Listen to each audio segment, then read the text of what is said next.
Hello, I'm Matthew Bay, a senior analyst at Stratfor, a RANE company. This podcast is brought to you by Stratfor Worldview, RANE's premier digital publication for objective geopolitical intelligence analysis.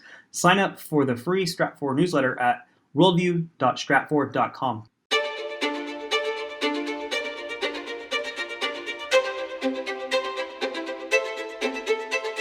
You're listening to the Essential Geopolitics podcast from Stratfor, a RANE company. I'm Emily Donahue. Palestinian general elections take place in 2021. A wave of legislative, presidential, and council elections going out through the summer. The elections are garnering global attention, but why do they matter? Emily Hawthorne is here to provide guidance. She's Senior Middle East and North Africa Analyst for Stratfor, a RANE company. Emily, welcome. Thank you. So, people are calling the slated Palestinian elections historic. Why is that? It has been 15 years since a Palestinian general election, and the two leading political parties, Fatah and Hamas, that govern the Palestinian territories, really have been at loggerheads over so many issues over the last 15 years, elections among them. And elections have been perpetually delayed and honestly are probably among the least of the Palestinians' concerns. And, in light of economic and security issues and sort of this political struggle for statehood. So elections have just been delayed time and time and time again. But as of January 15th of this year, the Palestinian Authority President Mahmoud Abbas called for legislative elections in May, and then presidential elections in July, and then these Palestinian National Council elections in August. And the fact that he is calling for that means that some sort of compromise has been reached between those two leading political parties. And that in and of itself is worth paying attention to because they have been, again, so at loggerheads over so many issues that if they're agreeing on elections, that means that there is really something happening here that both parties think is worth compromising over. They think that there's something that's possible within these elections that could sort of bear political fruit for both of them. Well, what is at stake in these elections? Yeah, so at stake in these elections is really the question of leadership within the Palestinian territories. And of course, that's why elections have been delayed time and time again. I think going into a little bit of the history here is important to understand one of the reasons why that leadership question is so important, which is the same reason why elections have been delayed. That last legislative election 15 years ago led to a surprising landslide win for Hamas, which is the political party and militant group that governs the Gaza Strip. And that landslide victory really alarmed Fatah, which is the larger, older political party that governs the West Bank and technically has more control over the whole Palestinian political apparatus, including the Palestinian Liberation Organization and all of the Palestinian organizations that really have sort of an outward-facing role, sort of speaking with the international community, with the UN, with other countries. That landslide victory that Hamas had, of course, alarmed Fatah because it indicated that Hamas was popular among Palestinians who had grown frustrated, Fatah being unable to deliver on a lot of their promises. And that led to, really a very violent conflict between the two parties and forces loyal to them in 2007. Since that time, the parties have had some coordination. They've agreed in the past to form unity governments, but it's really always kind of fallen apart.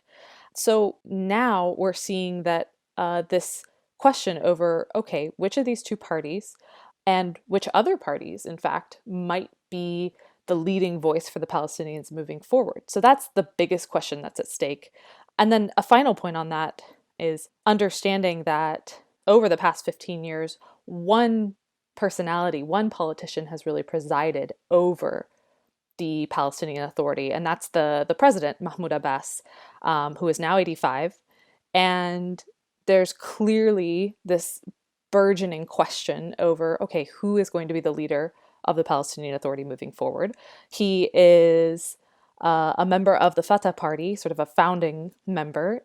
He was the primary Palestinian author of the 1993 Oslo Accord, which was sort of the first face-to-face agreement between Israel and the Palestinians. And so he's a really important figure, but he's also, again, he's 85. There's demand growing for other voices in Palestinian politics.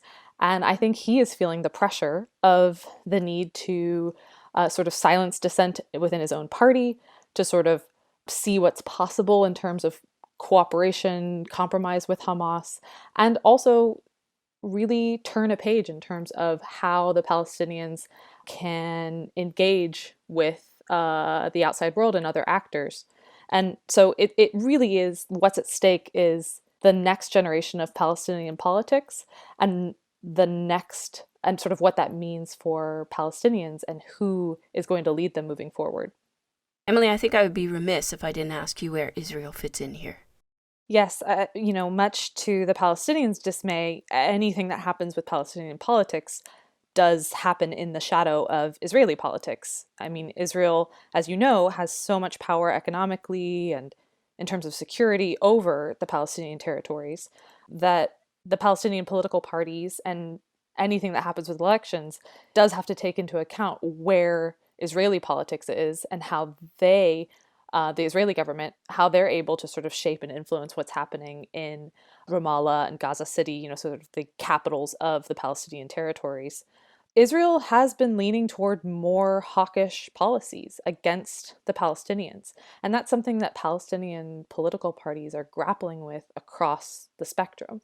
And when I say across the spectrum, I mean within Hamas, within Fatah, and within all the other smaller political parties and groups that make up the Palestinian political spectrum. The Palestinian political scene is not just Fatah and Hamas, but it is sort of dominated by those two parties.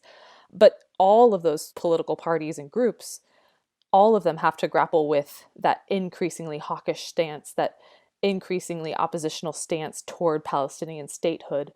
So it almost forces a position of compromise among political parties that might not typically agree with each other.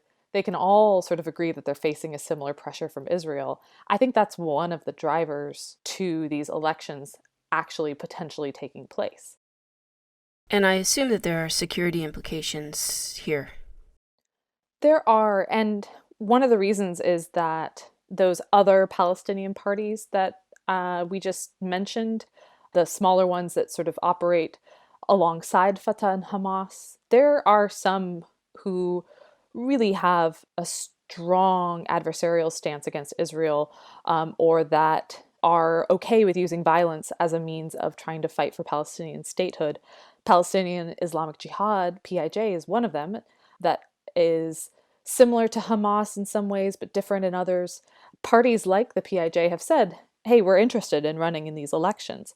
If that happens, and if these elections take place and you actually do have some parties running that have within their sort of guiding charters the acceptance of using violence as a means of advancing the cause of Palestinian statehood, that opens up a huge can of worms with how that Palestinian government is going to be viewed and treated by the outside world. And I don't think we can assume that the U.S. government is going to deal with a Palestinian government that has a group like PIJ operating within the parliament.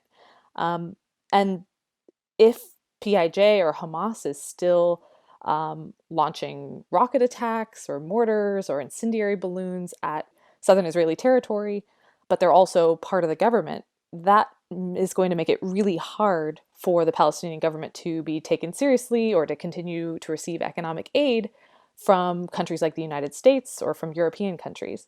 So there are security implications related to who among the Palestinian political parties and voices actually sort of lands a position in government, again, if these elections take place. And I think that is also another important point, is these elections are so rare that there still is a chance that they don't actually happen. And that's one of the things that we're watching leading up to May and July. And I think one of the key things to watch is if those preparations for those legislative elections actually take place, that's going to be sort of a confidence building measure to see if the presidential elections can take place. And then the council elections then taking place. Like, I think they're going to be taking this step by step to see if that compromise between Fatah and Hamas can actually hold, such that these elections do actually take place on the ground. Emily Hawthorne is Senior Middle East and North Africa Analyst for Stratfor, a RANE company. Thank you, Emily. Thank you. You can stay up to date on Stratfor's analysis of Palestinian territories and Israel and so much more. Sign up for our free newsletter today. Go to worldview.stratfor.com. That's worldview.stratfor.com. I'm Emily Donahue. Thanks for listening.